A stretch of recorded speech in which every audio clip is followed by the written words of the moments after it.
Hello everybody, welcome back. I'm the Stretch Professor, and today we're going to be looking at the 9.9 patch notes for League of Legends. So if you enjoy this content, be sure to like and subscribe. It helps out a ton. It's free, it's easy, just takes a couple of clicks. I'm going to have a tier list for support, 80 carry, and I'm going to try to do a bunch of other tier lists as well, because I think this is going to shake up the meta quite a bit, some of the things that are going on this patch. I'll also have timestamps below if you don't have time to watch the whole thing, you just want to skip around. I'm going to try to do this in one video, so I'm going to go as fast as I can. I thought about breaking it up into multiple videos just because this is going to be a lot of content, but I think I can cover it in an hour or less, so let's go ahead and get to it. And I did create a Google Doc for this, which I'll have linked in the description also, just as kind of a really quick sort of TLDR, and just allowed me to gather my thoughts and just put them down on paper here. So I think Aatrox is going to be a pretty massive buff overall. It's a little hard to tell because there are like 50 changes here, but I think it's going to be a buff. He does have less base stat regeneration, but he does get extra regeneration in the lane as long as he's proccing his passive on people. So that's one of the major things. You get extra sustain in lane potentially. But the biggest thing is his ult, I think, is going to allow him to snowball a lot harder than he currently does. So right now, if he has his ult, a lot of it is used primarily, especially at higher end play, just to go in there and just really dive the backline and just kind of go for kills in that way. And then you get people to use a bunch of CDs on you, and then you spawn back up with your passive and continue to fight. So he's almost kind of like an off tank that goes in there and just tries to use up a bunch of resources and then take him down afterwards. Well, now he's actually going to be a powerhouse that could turn into like a 1v9 type of champion in team fights, which I think is a lot more true to kind of the fantasy of Aatrox, and I think that is a more interesting play style that has more counterplay to it than his current play style, right? Which is really difficult to balance around. They've had to nerf him numerous times. So what do I mean? What's up with that? Okay, so first of all, I think they either got rid of the blood well or it just doesn't matter as much. But one of the big kickers is that whenever he gets a takedown, it extends the duration of World Ender by 5 seconds. So that means whenever you get a kill or an assist on somebody, you get an extra 5 seconds. Now, it also does not say there's any cap on that. So that means that if you get 3 people, you can get an additional 15 seconds extra on World Ender. So that means, you know, usually you're gonna get, I think it's 10 seconds base on World Ender. Yeah, it's 10 seconds. So you're gonna have a ton of time to get a kill off of this, and getting extra 5 seconds is a big deal. So this is gonna stay up a lot, and it's basically gonna be permanently be up in most team fights. And so that's number one, is that now he gets a reset effectively on this. So it's like a Master Yi kind of, where he just gets to keep using his ult to run everyone down and kill him. And once he gets a kill or an assist, then that is when he gets that, he gets to respawn, right, off his ultimate. So he can't just run in there and just kind of dive and, you know, try to just fish for a bunch of resources from the enemy. Now he actually has to get a kill or an assist before he can do it, and I think that's also a much healthier playstyle. So now if you can keep him from getting a kill or an assist, or you kill him before that happens, then he's actually dead. So if he just tries to dive your backline and ints into you, then he's actually gone if you kill him before he gets a kill or an assist. So I think there's a lot more counterplay to that, but you get a much heavier reward if you get that kill or an assist, because not only does it activate the respawn, but it also extends the duration. And now he receives a ton of extra healing, an insane amount of extra healing, 40, 55, 70% healing, and that is from all sources. That includes him, but that also includes redemptions, that also includes Janna, Sona, Soraka. So now those champs are going to be even more valuable. Yumi, those champs are going to be even more valuable when you have an Aatrox on your team. And they're definitely going to want to get some grievous wounds to deal with that, because that's going to be a huge deal. And it makes things like Death's Dance just insanely powerful on him. So I think that's pretty cool that he's kind of like just this super sustain, you know, fighter that goes in. So I think that makes him a lot closer also to Kayn, like Red Kayn, and they're both supposed to be darkened. So I think that kind of matches the theme a little bit better. And one of the biggest things here, which a lot of other content creators might overlook, I don't know if they will or not, I haven't watched a lot of other patch notes yet, but he gets this extra movement speed for the entire time that he's in this mode. It's not just for 1 second and while he's out of combat. It's up the entire time. So he is definitely getting on targets. You are not getting away from this guy when he ults. And whenever he gets a kill, it resets the time. So that means he gets an additional, however long, 5 seconds. Now, it does decay over time. It doesn't say how fast it decays. So that's kind of difficult to sort of quantify here. But it does reset whenever you get kills. So that's tremendous because now you're actually really fast in combat, not just outside of combat. Once again, I think fits the theme. You're running everybody down, you're killing everybody, you're getting resets, you're healing a ton. You're just kind of this unstoppable force. If they don't burst you out early and if they don't have anti-healing or peel, you're going to win the fight. So I think that makes him extremely powerful when this ult is up. And by the way, the ult is going to be up a lot more often because it's 20 seconds off now. So it starts at 140, which I think is great. And I've been saying that they should do this for a long time. They should like nerf a lot of his other stuff, which they're giving it like a couple of minor changes in here. You know, the cooldown on Q is getting adjusted a little bit. He is getting more damage on his Q, base damage, which is kind of scary. W Infernal Chains kind of getting more standardized as your 1-point wonder here. So it's okay. It's got high. If you only get 1 point in it, it's not going to be up as often, though. Like, that's a pretty big nerf to the W cooldown if you only have 1 point in it. But overall, I think all of this is going to be pretty good. And I think whenever his ult is up, he's going to be a beast, especially in team fights. So I think Aatrox is going to be very, very strong and potentially, like, really overpowered on this patch. So definitely stay tuned for that. And I think he'll still go as standard, like, Black Cleaver into Death Stance. Although it's possible with just how crazy the healing is, the extra healing off of this, maybe he rushes Death Stance down instead of Black Cleaver. I don't know. Cleaver's really good on him, though, so it's tough to not get Cleaver. I think you will get both of those. It's just which one you get first, I think, is actually a little bit more debatable. You probably still go Cleaver just because it's cheaper and gives you the CDR and all that stuff, so you probably still go Cleaver. But I do think that Death Stance is obviously going to be really, really huge right now. And anything else that'll give you sustain is going to be big. So, like, Ravenous Hunter, obviously, is going to be something massive that you want to get on him. So you'll probably go still Conquer, I would guess. Then just your standard stuff down that tree. And then you probably go, like, Taste of Blood, Ravenous Hunter. And if you get some extra stacks on Ravenous Hunter, it's it's going to be some big game. And, you know, Conquer also is going to heal you for a bit. So I think he's going to be very strong. Okay, Blitzcrank. Some interesting changes. I don't think this is going to matter that much, honestly. It doesn't change his gameplay pattern. You're still just going to hook all in, try to burst him. You know, this might do a little bit extra. I mean, the biggest thing here is you're not accidentally going to take CS from your AD carry when you're just sitting around in a lane, like waiting on some action to happen, waiting on your hook cooldown or something. You're not going to accidentally take CS. You're not going to accidentally, like, aggro Baron or something when you're trying to clear a ward. So it's really kind of a quality of life that's nice for him, but I don't think it's going to change his position that much in the grand scheme of things. So he's okay. You know, if you want an all-in hook, one-shot type of champ, he's still going to be your best option. But, you know, the trade-off for that is you have a lot less utility than other hook champions like Pyke, like Nautilus, like Thresh, who have other tools in their kit to help them out. So he's very, very one-dimensional, but if you're good at doing what he does, which is hooking people and one-shotting them, then he can be very effective. Okay, Rakan. I got to be honest, I'm a little disappointed with these changes. I was expecting a lot more out of this. They had teased a lot more out of this on the PBE. So they had said we were going to get 1850 dash speed on the W, and 150 is a very big deal. So they had teased 1850, and they had at one point teased if you touch somebody, then it would reset the cooldown on this, or it would reset the duration or give you like 3 extra seconds or something.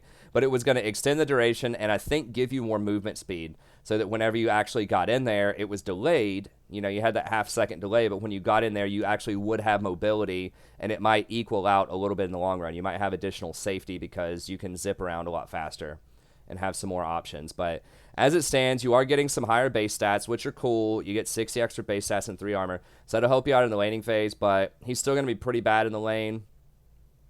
The Q spam is okay. They nerfed that a long time ago, though. So he's still pretty much going to lose lane to almost anybody that's mainstream most of the time. Now, with Xayah, maybe you do have some all-in pressure level too, but a lot of the time it's going to be a bit weaker. Xayah is also on the weak side right now, AD carry-wise. She's okay, but she's definitely not at the top of the pecking order.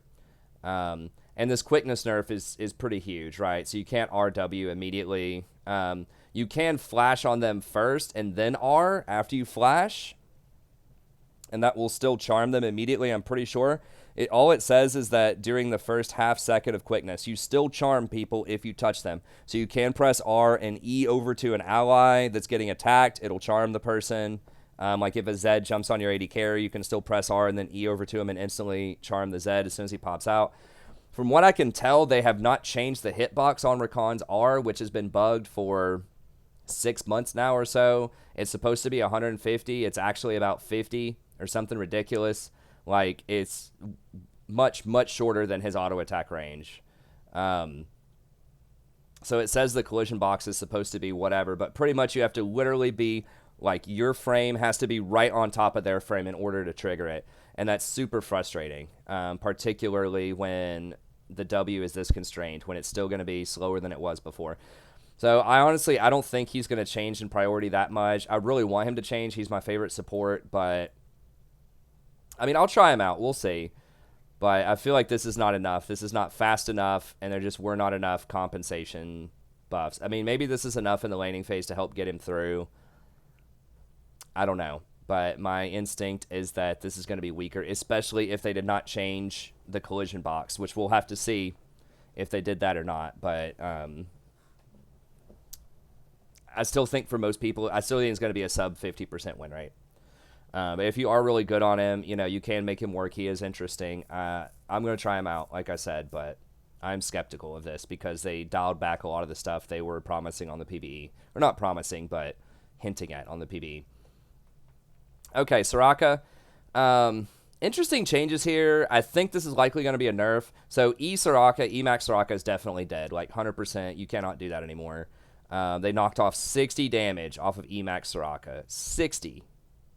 Not 30, not 40, 60, which is just a ludicrous amount of damage to knock off. They increased the mana cost a lot, and at lower levels, they increased the cooldown on it. Now, I'm not sure why they would do that, because the problem is maxing E, so I don't know why they're punishing people that just get 1 point in E, which is what they're doing by increasing the cooldown, but it is what it is.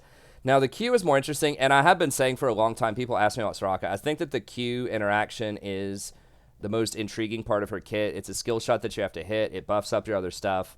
So, you know, that is one of the more interesting aspects to Soraka, is trying to land those Qs consistently so that you get buffs on your W. So I do like the direction that they're going with this. I just think that they might have gone a little too far in the passive direction with the numbers. So first of all, it has a longer cooldown in early levels, significantly longer, 8 seconds at level 1. At level 3, it's 7 seconds versus 5. So you're not going to be able to fire this off as often. It does give a lot of extra healing to you personally, though, right? So you get 52 extra healing with an extra 0.1 ratio on it. It's over 5 seconds.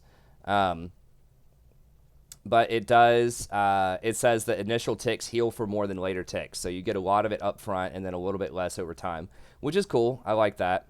The rejuvenation on your ally, though, is only up 30. So on self, it's up 52. On ally, it's up 30. Now, at level 1, it's a 0.5 ratio. So it doesn't, it's a lot better early on in terms of AP ratios. But once you get it up to level 5, it's the same thing in the end. So that's pretty nice. I mean, an extra 30 is okay. But then they're also nerfing the damage on it. So early levels, it's 10 off, and then it just gets worse from there. 15 off, 20 off, until eventually it's 30 off the damage. Later ranks. So yeah, you are healing yourself personally for 52 more. You're healing an ally for 30 more. But actually, rejuvenation on ally. No, actually, no. I'm sorry. My math is, I don't know why I'm failing at math today. It is actually 50 more. No. It is 30 more. I was looking at this 90 compared to 40. I was like, what? How did I mess that up? No, it is actually only 30 more. Okay, so you're losing 30 damage on it, but you're healing your ally for 30 more, and you're healing yourself for 52 more. It's okay, but you're not going to be able to provide as much poke. Now, Scorch is getting a bit more damage in the laning phase. That will help compensate a little bit for this, but that's going to be rough. Now, the thing that is intriguing here is you get a lot of extra movement speed now on the Q, up to 30% movement speed. Now, it decays. Now, once again, I don't know how long this decays over. Is it over do you get it for 5 seconds that it decays? Or does it only last for like a little bit? I'm not sure. But 30% extra movement speed is a very, very big deal. That's going to allow you to get away from a lot of stuff whenever you hit this Q. So that's going to increase her safety quite a bit. So that's the one thing that's kind of like I'm not sure. That actually might be enough to make it a buff instead of a nerf. So you're going to do a lot less damage in the laning phase, but you do heal yourself more, you heal your allies more, and you get a hell of a lot more movement speed whenever you hit your Q. And don't forget, that's moving anywhere. So you can actually run towards them and keep kiting them, or like keep running them down with Q so that your allies can catch up now. So that is something that's actually really helpful, because before you could only run away when you hit the Q, but now you can actually run them down whenever you hit those Qs. Now, are you going to be doing that a lot, chasing people trying to hit Qs? Realistically, probably not. But, hey, it's an option that's on the table. I mean, there are so many times where someone's, like, really low, and they're trying to run away, and your team's, like, very close to being able to finish them off. And if you could just hit them with one more Q, you know, maybe they can do that. So, we'll see. I mean, we'll have to try it out and see how it goes. The fact that you can get away more easily, though, like with 22% extra movement speed at level 5 versus only 10% is what you had before, you might just be able to zip out of there and get away from every gank if you land your Q. So, we'll see. We'll see. I mean, it's going to be a buff later on in the game for sure. It's just your laning phase is going to be a lot weaker. And I say it's a buff later on for sure because obviously you're going to get a lot of plus healing and shielding. You're going to get a lot of AP. You're going to have Revitalize. So the healing part of your kit is the strong part later on. You know, the damage, it's not going to matter if you do 30 less damage or whatever. I mean, maybe. It does a little bit in team fights. But overall, it's going to be that healing that's going to be the bigger deal. So we'll see. I'll try her out. You know, this might potentially make her really safe. I'll say that's neutral. I'll say probably neutral. So you're going to be safer, but you're going to do less damage. You're going to have a little bit more scaling. Probably depends on the lane, too. Okay, Tahm Kench. So they completely gutted this champion. They had toyed around, I think, with some more buffs, potentially on the PBE to make up for this stuff. But it's just really, really bad for Tahm Kench. So what's the problem with this? The main thing is they are nerfing the crap out of W without any reasonable compensatory buffs. So they kind of did this with Rakan too. They're like, well, if we just give them like 60 more HP at level 1, then that makes this weak lane champion. It makes it okay that we are destroying what makes them powerful in the mid and the late game. It's like, no, it doesn't make up for it. He's still going to suck in lane, right? Rakan's still going to be bad in lane compared to other champs. So, like, that extra 60 health is nice, but that doesn't make up for the fact that you are completely, like, destroying what makes their kit unique and interesting. And to be fair, you know, Rakan does deserve, or, Rakan did deserve some kind of nerf from where he was before. But Tahm Kench does deserve a nerf to his W. It is very toxic. It gives too much safety, specifically to pro players. And then the ult was too powerful, you know, for its macro level pressure early on in pro play. So I get that. But they should have, like, they did buff the Q some, but they should have probably buffed some of the damage on the Q, or at least the scaling on the Q. And then they should have buffed Thick Skin. Like, they should have buffed the healing that you get off of Thick Skin. That would help him in the laning phase if he actually had some reasonable sustain, so that he could make it through poke champions, right? So he can actually survive a lane against a Sona or a Nami or something like that. Sorry, there's a bug crawling up my wall there. I had to get rid of that. So that's what I would like to see him do. I would also like to see a bit more, like, AP ratios on him. I think that would be a really interesting thing to explore on Tahm Kench. You know, would be, like, if he could take... Because, like, if they want him to be more damage and, like, have more utility or something like that, they could give him, like, an AP ratio on his Thick Skin, a little bit more of an AP ratio, or, like... He does have some on his... or at least he used to have an AP ratio. Yeah, he does on his W, but it's virtually nothing. So I don't know. That'd be interesting. But as it stands, yeah, he's going to be a lot weaker. So he does have some higher base stats. The 10 extra movement speed is really nice, but the fact that you can't move basically when someone's in your mouth now is terrible.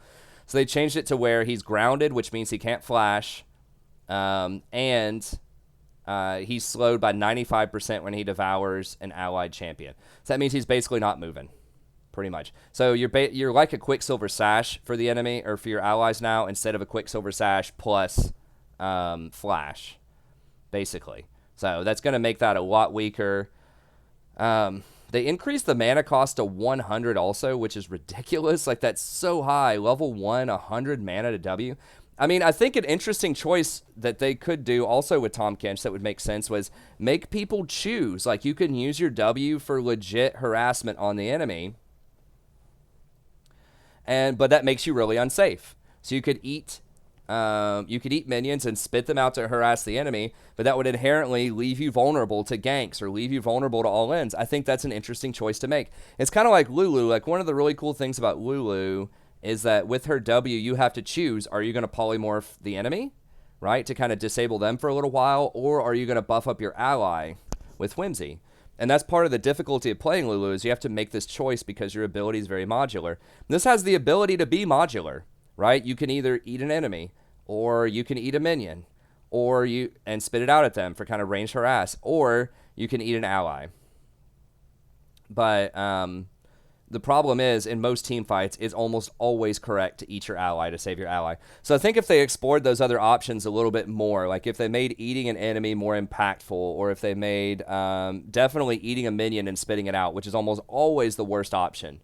Like, you virtually never want to do that unless you're, it's a special circumstance, like your AD carry's running back to lane, they're going to miss the cannon minion, you eat it and spit it back to them so that you share the gold off your relic shield or something. Like, there are not many situations where you do that. Well, now they've made it way worse. Like, they lowered the spit damage to 240 when you max this out.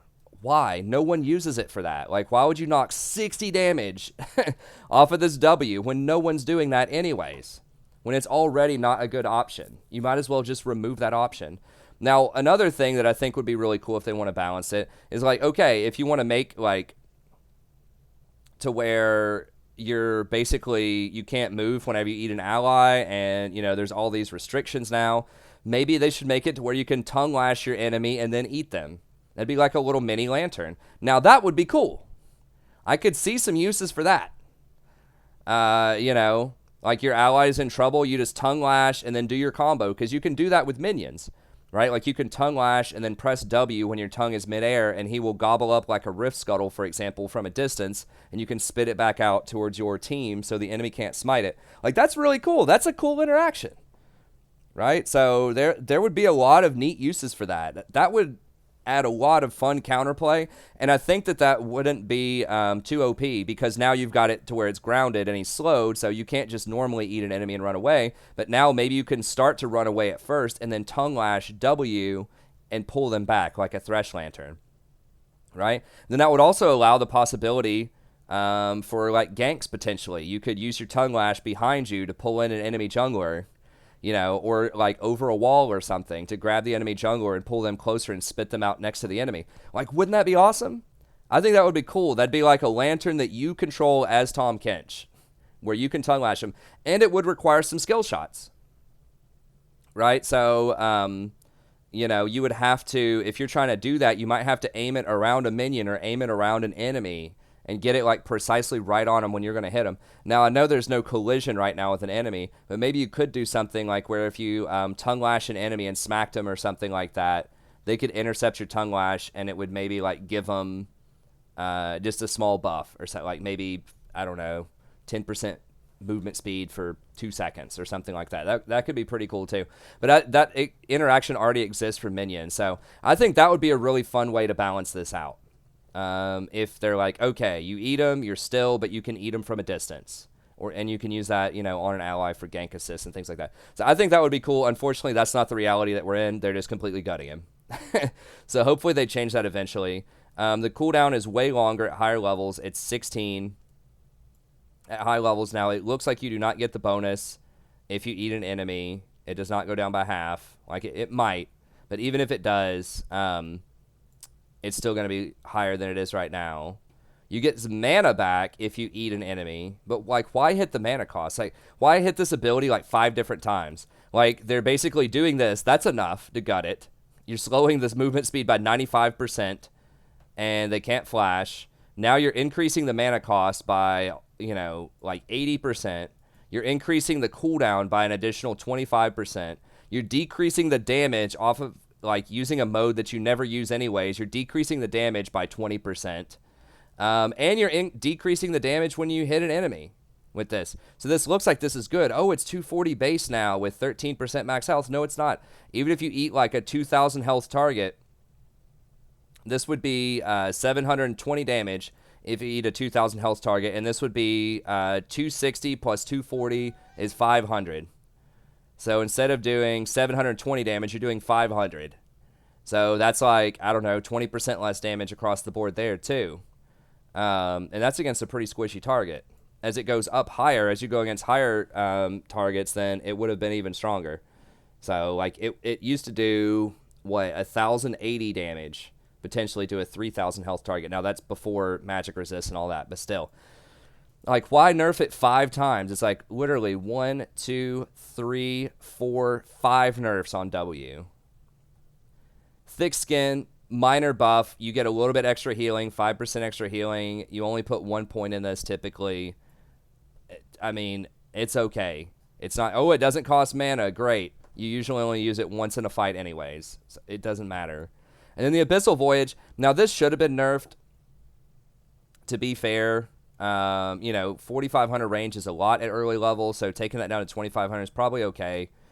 Means you have to be closer to the lane, and then it sort of standardizes after that. It actually gets very, very long late games. That's neat.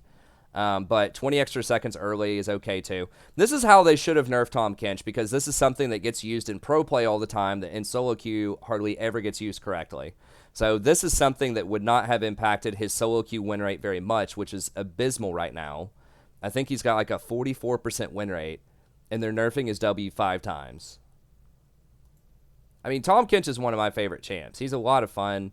The first season I got to Diamond in Season 6 was on the back of a lot of Tahm Kench, and that was before he was super popular.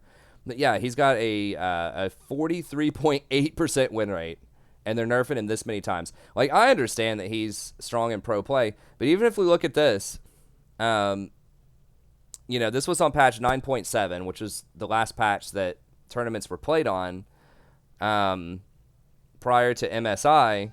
He only had a 55% win rate. He only had 26% pro presence, which means he's only in 26% of games by pick and ban.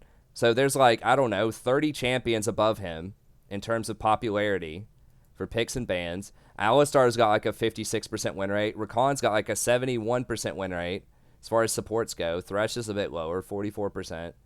Tarek's 67%. That's like Tarek's Sona, though. Brahm's a little bit lower at 34%. So, I don't know. I get it, but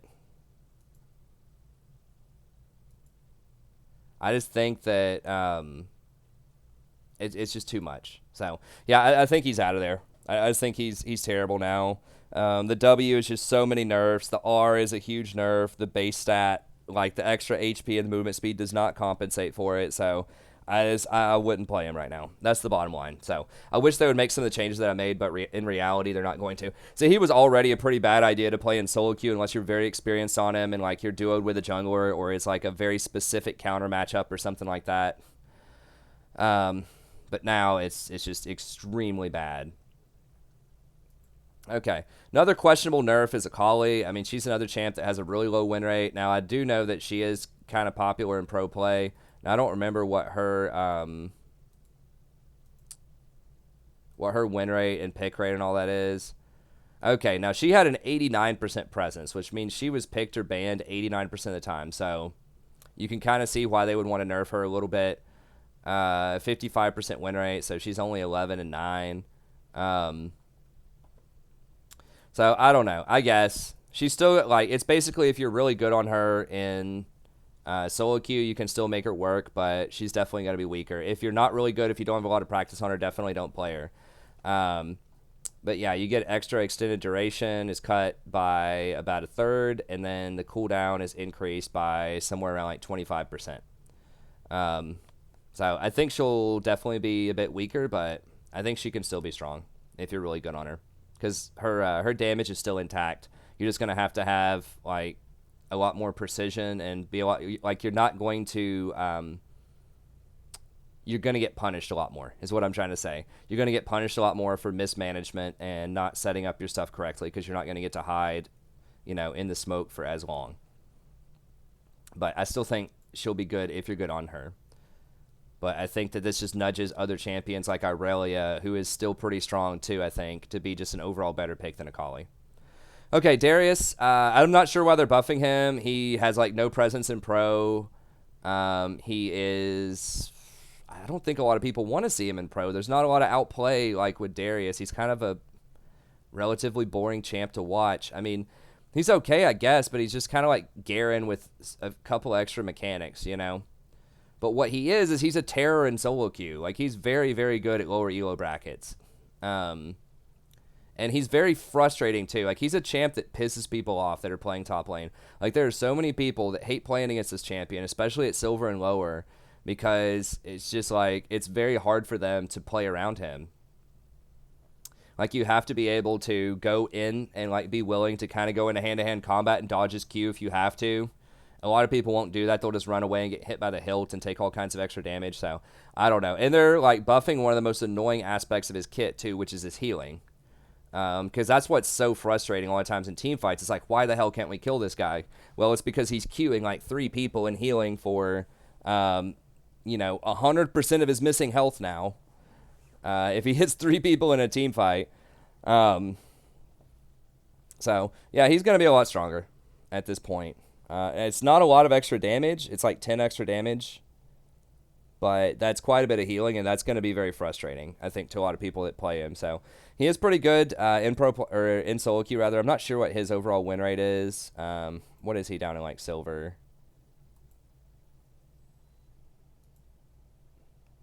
So Garen is higher than he is, and that's a fair argument that, I mean, Garen's a lot easier to play than he is. Not that he's, like, super hard to play, but... Where was he? Am I just blind? Okay, there he is. I guess he's under 50%. I can just tell you that he's a very frustrating champion, though. So he has a huge ban rate. And sometimes perception is not accurate to, like, reality.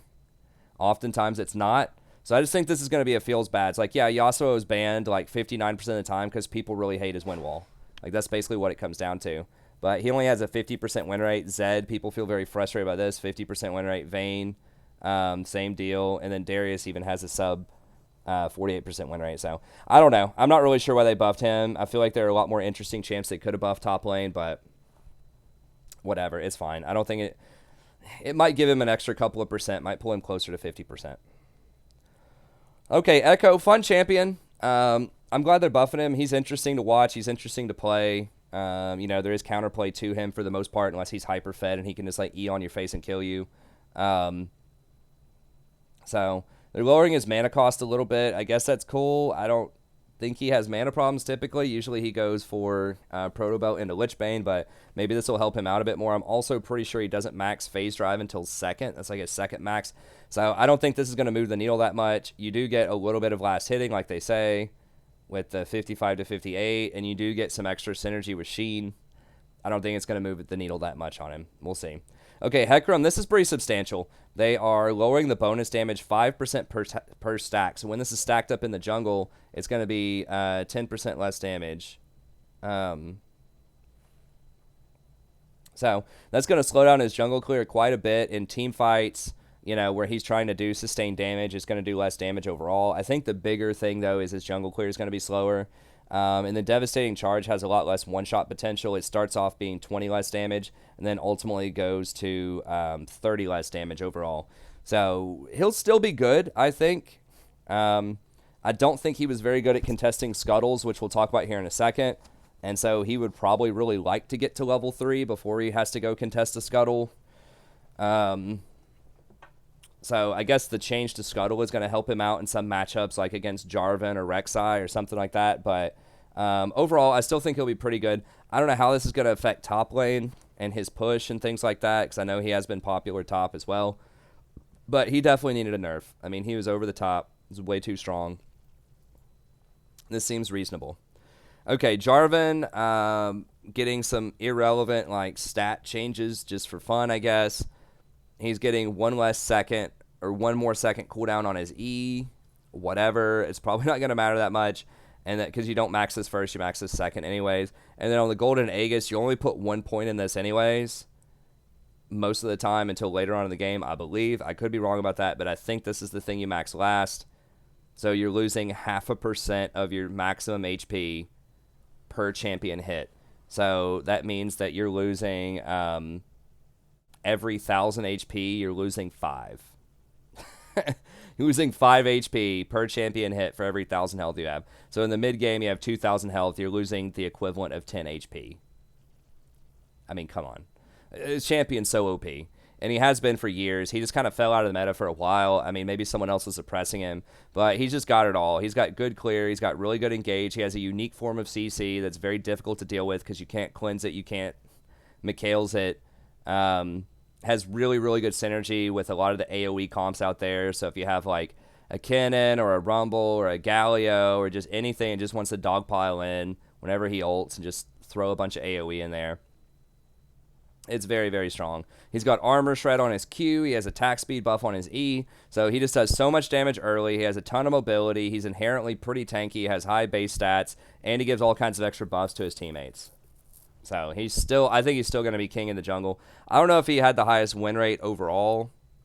I think Hecarim may have edged him out a little bit. There's probably some obscure champion that has a low play rate that has a higher win rate, but there's a couple that are up there. You know, Hecarim's up there, and then, you know, a few of these champs are a little bit above him, but I still think he's going to be very, very competitive, particularly at the pro level. Okay, Kennen. I have never heard of the Emax build. Maybe people were doing that. I know there is a Kennen one trick that was like in the top 10 of the NA solo queue ladder. So maybe that was a good build. I don't know. But presumably there's another build that can be okay on him. I know that like that build buffs your attack speed a lot. But I thought the best Kennen builds these days were going to be like AP builds. So I don't know. It won't matter for all ends, but it will matter for light trades in lane. Like what would happen is you would just lightning rush if they were about to hit you with a big, like a big ability. So for example, like Zed, R's onto you or whatever, you could use lightning rush to block a lot of that damage. Now you have to use your ult to do something like that. So I don't think it's going to matter for 99% of the player base, but for people who play Kennen and use that one build, I guess it's going to be weaker. Kindred just matching the Scuttle spawn. Lissandra getting a little bit of extra damage on her W. Don't think it's going to matter. They are nerfing Aftershock tremendously for champions like Lissandra, so I think she's going to be out. She's already been kind of like moving out of pro play, I think, after the more recent nerfs.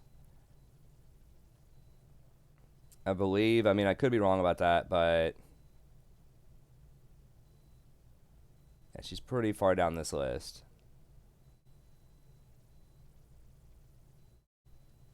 Yeah, I don't even see her. Oh, there she is. Yeah, so 6% pro presence and a 0% win rate. So, yeah, the Aftershock is going to be the nail in the coffin. I mean, it's already, she's been nailed in the coffin, and now she's just going to, like, I don't know, incinerate in there, wither away. So, yeah, nice, cute little buff. Not going to matter, though. Not going to compensate for Aftershock. Maoki getting a slight buff. I think that he has some potential top lane. The problem is Conquer is just too strong right now. If they nerf Conquer over the next couple of patches, we can revisit it, but probably not going to matter. Morgana, I'm glad they're nerfing this champ. I feel like this champion is just, like, really risky, sort of. She's just very problematic.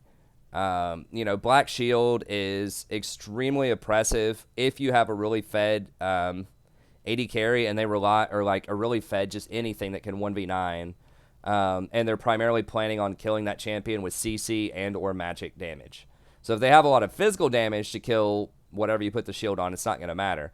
But for the CC, it's really frustrating. So for example, if you have a Master Yi that's got like 5 or 6 kills and you put a max Black Shield on them, I mean, he's probably just going to clean up your whole enemy team most of the time. And there's not much you can do about that. So it's just a really frustrating mechanic to hand off basically invulnerability, at least to CC, for an extended period of time. So this was an interesting way to deal with it. It's like, okay, you can break it a lot faster.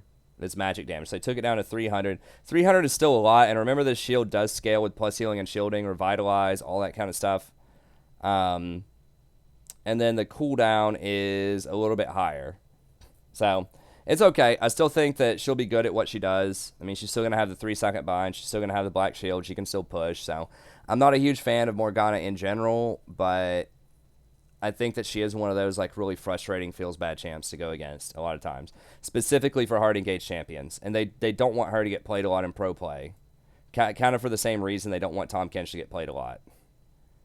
It's just because it's like an anti-fun champion. It's an engaged champion. It just encourages like farm offs and all that kind of stuff. Okay, Rek'Sai, probably not going to matter that much. I don't think the Q matters at all. As far as I can tell, I'm not a Rek'Sai expert. You lose a little bit of like uptime on that. Furious Bite, taking the true damage down by 10. That's probably fine. She'll still be strong. I don't think she's that great in solo queue. Just because she is a tempo champ. You have to get really far ahead early in order to make her work. And I would rather just see like a scaling champ. It's just going to be a lot more consistent. But if you are really good on her, if you are proactive, if you are making a lot of kills, she'll be strong. She's still going to be really good at like Challenger and pro games. I'm pretty sure she was... Yeah. She was the second most picked jungler. And she had a 61% win rate. So yeah, she probably should have been dinged a little bit there. So that's probably not even enough. I wouldn't be surprised if they didn't nerf her again. Okay, Jack in the Box stuff for Shaco doesn't matter. Minor buff for Shen doesn't matter. Your Shadow Dash is going to do an extra... Is going to benefit from an extra 300ths of your bonus health, not even total health. Yeah, not going to matter. Although, to be fair, I think that Shen is really strong right now for a tank in the top lane. So if you want to play a tank, I think Shen is one of the better tanks. And I think he's just really underrepresented right now. Because he can... Like, the reason for that is he can actually duel in the top lane. Like, he can keep up with some of these other champs, like your Rivens, your Camille's, your Fioras, for a little while. Now, not on, like, 6 items once they get, like, hyper-fed, but for, like, the first 2 or 3 items, he can keep up with them. He puts up pretty good damage with his Q. He has a lot of damage mitigation with his shield and his W. So he can actually duel pretty well for a tank. And then there are some builds on him that are, if he's against a Magic champion, can actually go something like Wit's End early on. I've seen things like Trinity Force on him, which is a little weird, but can work. I've seen like Tiamat builds on him. So you can actually get a little room for some offensive items in there. And then, of course, he's got his ult so that you can, rotate and make plays across the map. So I think overall he's pretty good. I would not be surprised if we see him a little bit in pro play. He's not played right now, hardly at all. But I think there could be a couple of tweaks with some team comps that could potentially use him, but we'll see. So I know they're scared to like, you don't want to buff him too much because he is really good and competitive when he's good. But anyways, okay, Sylas is getting a little bit more damage. I think that's fine. He got nerfed a ton over the last 3 or 4 patches. I was kind of happy to see him out of the meta, but he is a fun champ to watch. He's interesting. He's unique. There's, pretty decent counterplay to most of what he does in his kit. So I do want him to be in the meta. I think that he's a cool champ. Like, he's good. Everyone's just very frustrated. They wanted to see him gone for a little bit, but I think that he is fun. He is interesting. He's creative. So I like seeing him in the meta. So hopefully he comes back a little bit. I think giving him damage is fine. It's just that tanky build where he just heals a lot off of the W just feels so bad. Like the stuff that they're buffing up is healing a lot of times with the Darius and the Aatrox specifically. And that's one of those like real feels bad kind of situations. So I'm glad they're not giving him more healing, but rather giving him damage. And then Volibear, for some reason, like somebody just loves Volibear at Riot. I don't know. But they're buffing this up. You can get up to 75% attack speed. Like, look, here's what they need to do. Just give Volibear some kind of momentum, just like a new deer. When he's running at somebody, if he gets within, like, 100 range, he, like, lunges at him unstoppably or something like that. So just give him some kind of gap closer, and then you don't have to give him, like, really high stats. So kind of like Garen, for example, like, you don't want him to become, like, the Garen of the jungle. So what I said, you don't want him to be, like, a super easy, highly effective, high win rate champion. That's just feels bad. It's like, why would I play something that's high skill cap you know, like a Lee Sin, or try to master something like a Lee Sin, or master Elise or Nidalee or something like that, when I can just spam Volibear and just like mash my face on the keyboard and kill everybody, right? He's not to that point yet, but they just keep buffing his stats. That's not his problem. Like, he has plenty of HP. He does plenty of damage if he can actually get to people. The problem is getting to people. So they need to give him something that allows him to get on top of people and stay on top of them longer. And I think they've done a good job of this, like, historically with champions like Warwick. Like Warwick has a lot of tools now to help him get and stick to people like he did in the past. And they didn't, you know, finally they just stopped, like, nerfing his numbers and things and just saying, or like nerfing and buffing his numbers and just saying, look, we're going to change his kit and give him mobility. So he has lots of tools to help him stick on people now. First of all, he has the increased movement speed, you know, off of his, I think his W and his passives. That helps him out.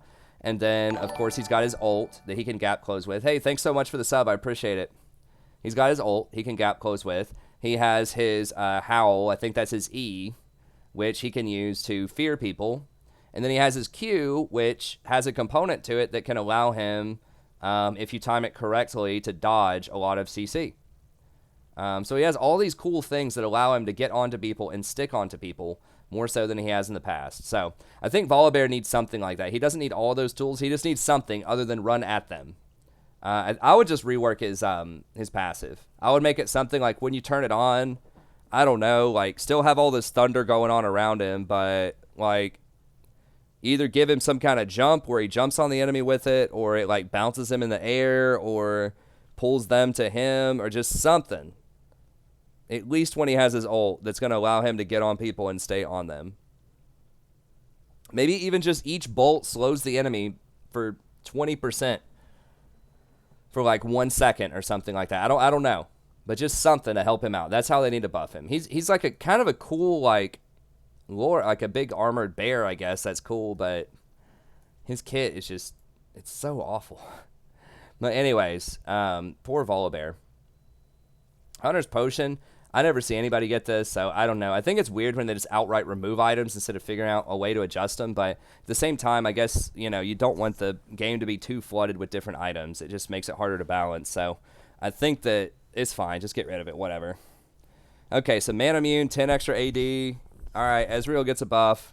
You know, he's kind of in a weak state right now, but you got to be careful because Ezreal is, like, still pretty good and competitive, I think. He's okay. It's 48% win rate and competitive, so I guess he's not that great, but I don't know. I wish they would change it around, Manamune, somehow to where other champions could use this item, because I think there are some that might like it. Like, I know Jace has gotten it in the past. I know Corki used to get it way back in the day. I'm not really sure how they would do that, but maybe they could make it to where, like, spells apply the thing or whatever.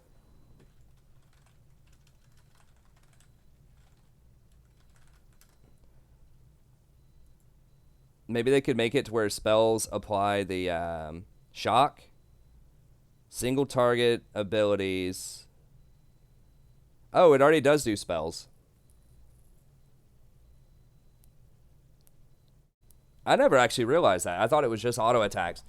Okay. But the problem with that, though, is that Corki's rockets and Jace's whatever, I think it's his Q, his shock blast, are multi-target abilities. So I think it should, they could just reword this to say basic attacks are like the first enemy champion hit with an ability or a basic attack gives this, so that it doesn't do, like, because you don't want it to do AoE, like hit 3 people with Mirror Mana. That'd be OP.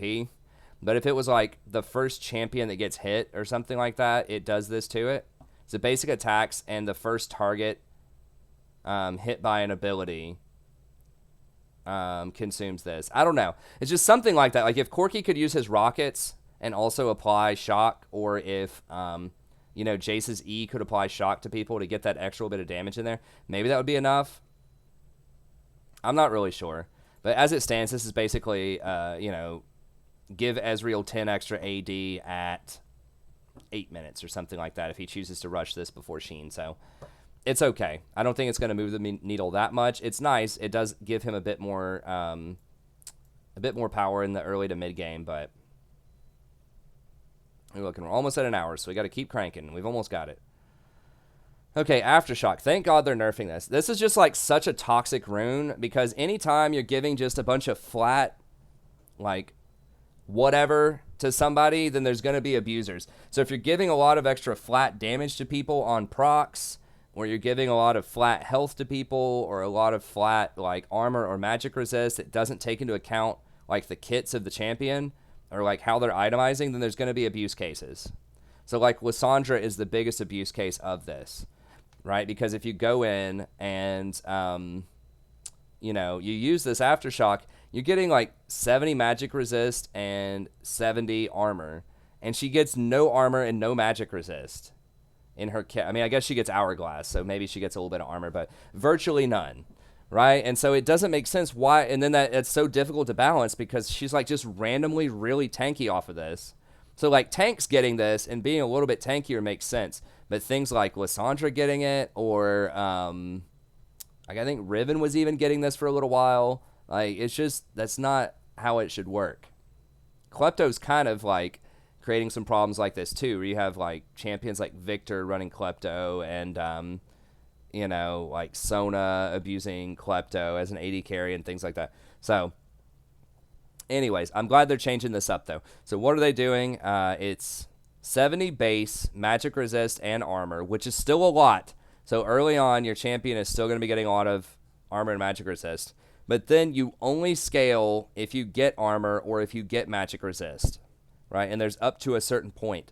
So if you do get, you know, whatever the number is, was at 8. So if you do get 160 armor and 160 magic resist, then this will actually be stronger. But by that point, you're going to be so tanky, it's not going to matter.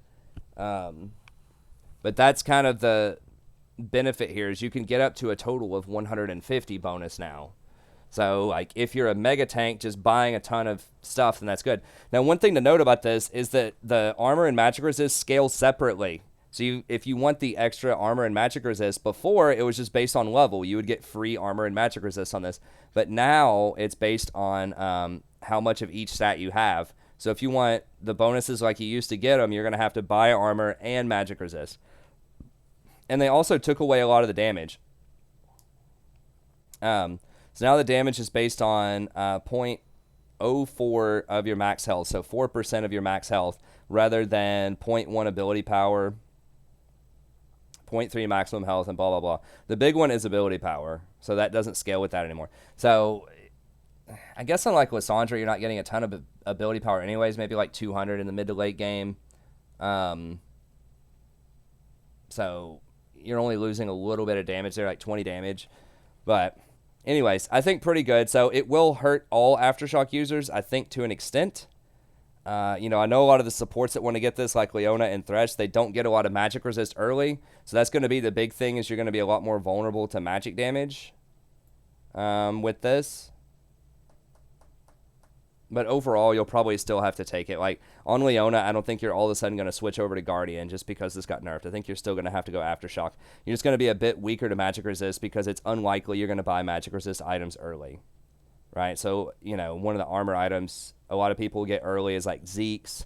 That does have some magic resist, I guess, but it's primarily armor, or Knight's Vow, you know, sometimes Frozen Heart, depending on the situation.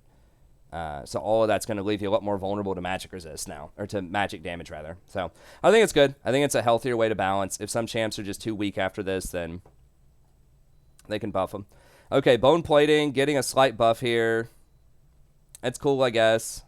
Don't think it's going to move the needle that much on that. Celerity, you basically get 1% movement speed and then extra bonus movement speed. So, I mean, Hecarim's not going to like that change, but overall, not going to matter. I don't think AD carry is going to start taking this again all of a sudden. Cheap shot, probably not going to matter. Wasn't really used that much in the first place, even before the initial buff.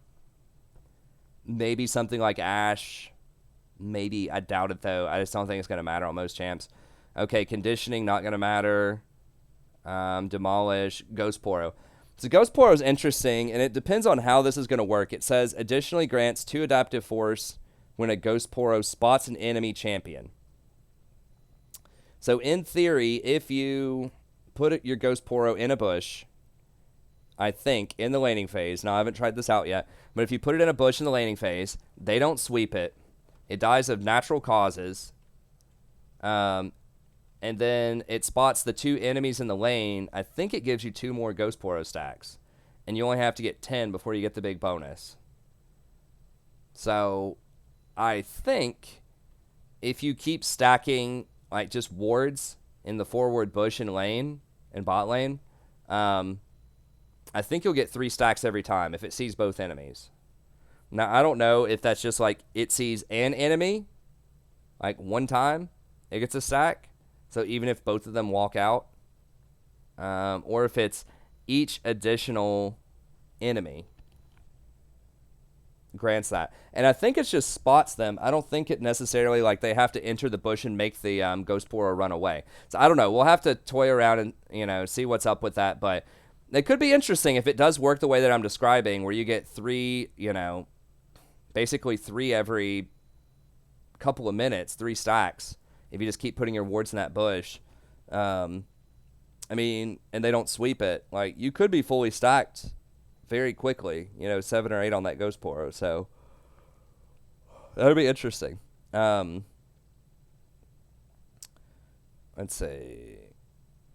So Magical Footwear is going to be a bit weaker. It's 12 minutes instead of 10 minutes. You get a bit more on resets, which is not going to compensate for that change.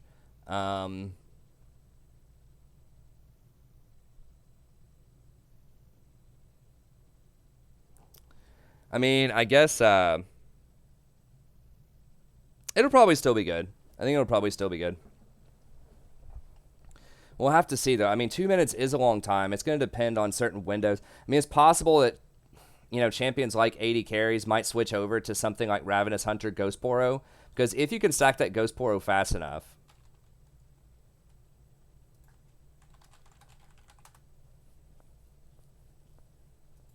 let me see how this is worded here. So Taste of Blood, definitely really strong.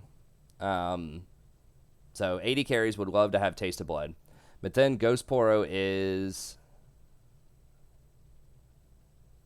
yeah, your own has to time out, and you get 2 ability power, adaptive damage for every Ghost Poro spawned, and every time an enemy spots an enemy champion.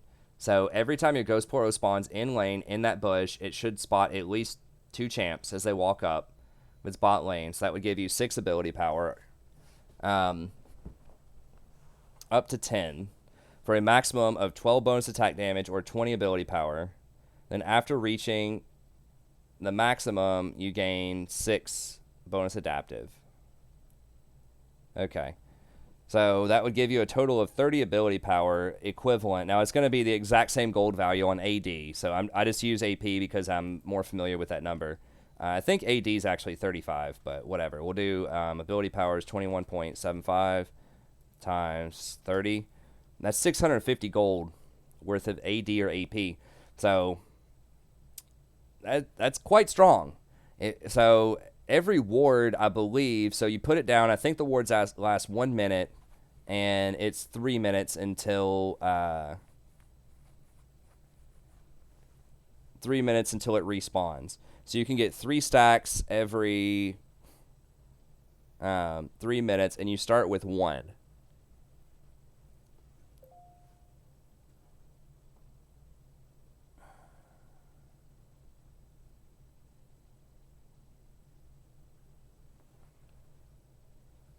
Hold on a second.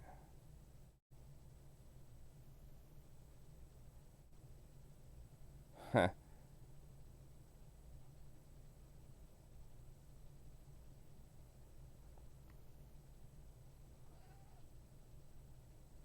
Okay. Sorry, that was an email from a student. I just need to skim that real quick.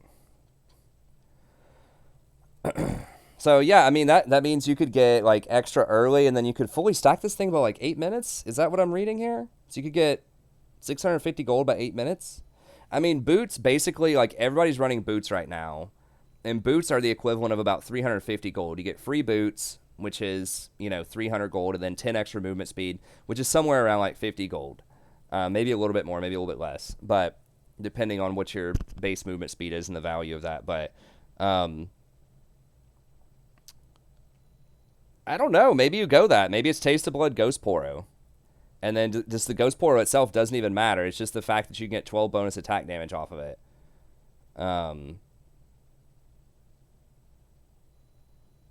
Is that right? I mean, 12 attack damage is worth 35. That's only 420 gold. Where did I get that other one? Because the numbers should be equivalent. Oh, that's 12 bonus in addition to the 10 that you've got. Okay.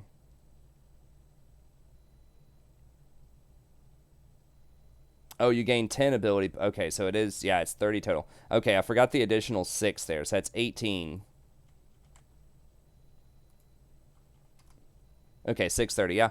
So, I mean, if you can stack that in under 10 minutes, that's like the equivalent of 2 of those boots. Pretty close. Not quite, but 2 magical footwear. So the fact that magical footwear just got nerfed and you could do Ghost Poro, if it works that way, which it sounds like it does. Now, if it only notices when it sees a champion, you only get 1. If it's not like per champion. Spots an enemy champion. It says every time they spot an enemy champion. Not just once, but every time they spot the enemy champion. We'll see. We'll see. There might be some, they might notice that you have Ghost Poro, and if you try that, they could just put a pink ward in that bush periodically and clean it out, and then you wouldn't get the Ghost Poro. Totally possible. And I think attack range is further.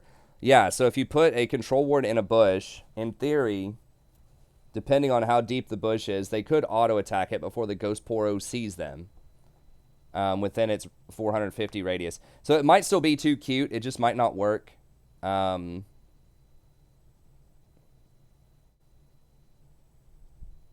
mean, maybe they'll take something like Relentless Hunter. I don't know.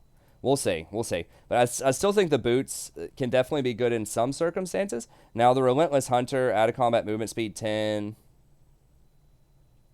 That and that. So, I don't know. We'll see. This will be good on some champs that want to roam. Like, the roamers will like this for sure. There are definitely some junglers that will end up taking Relentless Hunter. So, that's okay. And then they really want Ultimate Hunter to be a thing. So, they're buffing it up again. So that could be handy. I mean, some AD carries that like have really good ultimates might consider this. I know there were some Vayne players that were taking Taste of Blood Ultimate Hunter second for a little while there. I mean, maybe someone like Ashe would like this, or Varus. I don't know. It'll be interesting. And then finally we got Scorch. So a little bit more damage. This is good for AP supports, but it's also good for enchanters. So anyone that's going to be doing consistent harass damage in the laning phase is going to like this. And then as far as Rift Scuttle goes, initial spawn time, 3:15. So this is huge. This is going to be one of the most meta-defining changes on this patch, and this is what we'll end with here. There's going to be far less level 2 ganks. So, like, one of the most annoying things right now in this meta is, like, the jungler will come down river and gank you when you're level 1 and he's level 2. Because they'll just do their blue, and then they'll come down and gank you, or their red, and they'll come and gank you immediately after that and then do the scuttle, or sometimes they'll do scuttle and then gank you. But it's just very, very frustrating to deal with that. You can kind of ward for it, but there are ways around it, especially kind of like clever junglers can work around your wards. So usually you just have to ward the scuttle and see if they go and do the scuttle, which opens you up to bush harassment. So that's number one in the lane. But that's number one, is that kind of aggression is just really, really frustrating. Because it just feels like the jungler can like completely dictate how that lane's going to go early on with no consequences whatsoever. Like they can come down, like Jarvan can grab his red, come down, try a gank level 2, doesn't work out, okay, whatever, and then just grab the scuttle after that, and then just go about their farm as usual. If the enemy takes their top jungle to try to counter that, whatever, Jarvan can just take the bottom jungle to counter it. So it's just like they get a free like influence on the lane without many consequences potentially, and that's like very frustrating as a laner. because they should fall behind. Like a failed gank, like you should be pretty far behind. Versus with this 315, now they're not going to have the Scuttle to get anymore. So then they will have to walk somewhere, you know. They'll lose time. They'll have to walk into the enemy jungle, or they'll have to walk back into their jungle or whatever. So I think that's handy.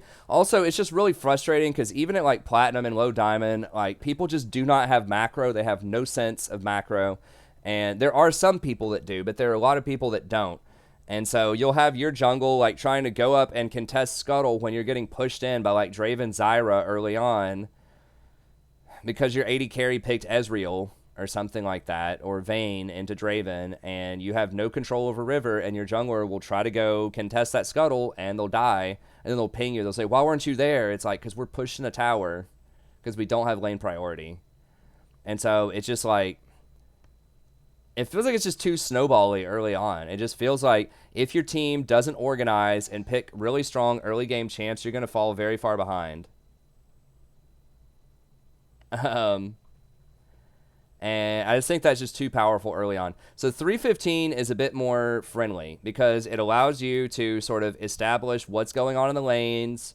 And there are other like pathing options in the jungle that can be competitive, because if you get double scuttled or something, if you pick something that is really weak in the early game, or your lanes just don't have a lot of pressure and you have to concede both scuttles, you're very, very far behind. Because the power in scuttles is not only does it give like a good chunk of experience in gold, which is, it's not that much more than normal jungle camps most of the time, I don't think, but the issue is it doesn't hit you, so you're not losing health when you're fighting it, and it heals you and gives you back a ton of mana. What I would really like to see them do is take that away. Just say you're not getting healed, or you're not getting mana off of Scuttle, or at least heavily minimize that. So the fact that it's not hitting you in the first place means that it's free, that you're not taking any damage off of that, so you're healthy for ganks.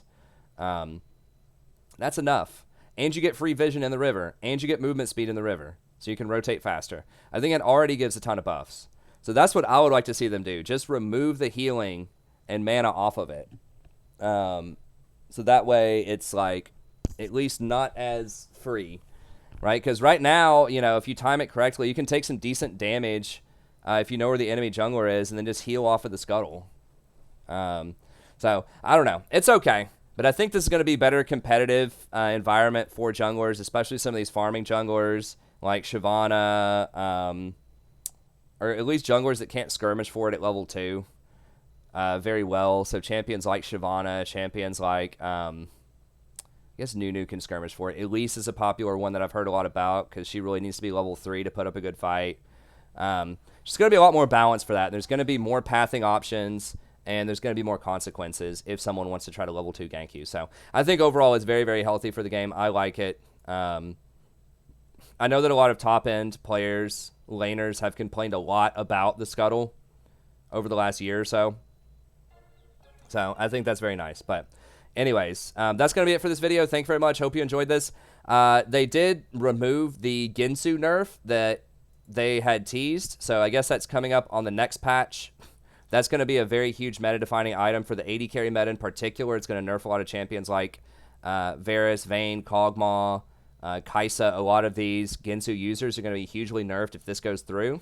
But it's not here yet. I thought it was going to be this patch. It's next patch. And then they have some nerfs potentially to Master Yi as well. So we'll have to wait on the next patch to check that out. But anyways, that's going to be it. Thank you very much. Hope you enjoyed this. Be sure to check out my support AD carry tier list as well, and the other tier list that I'm probably going to post up over the next few days. Feel free to come by the stream, hang out, chat, enjoy the awesome community that we have. It starts around 9:30 p.m. Eastern Standard Time. Most nights, we'd love to have you. It's a ton of fun. And check out the other offerings on the channel as well. We have a coaching playlist with over 170 coaching VODs. You can browse through those, find some games you're interested in observing and learning some more from. We have topical guides like best one trick, how to micro better, how to macro better, what is dodging, when should you dodge, Just almost any topic you can think of. We have like 40 guides, and we're constantly adding in more.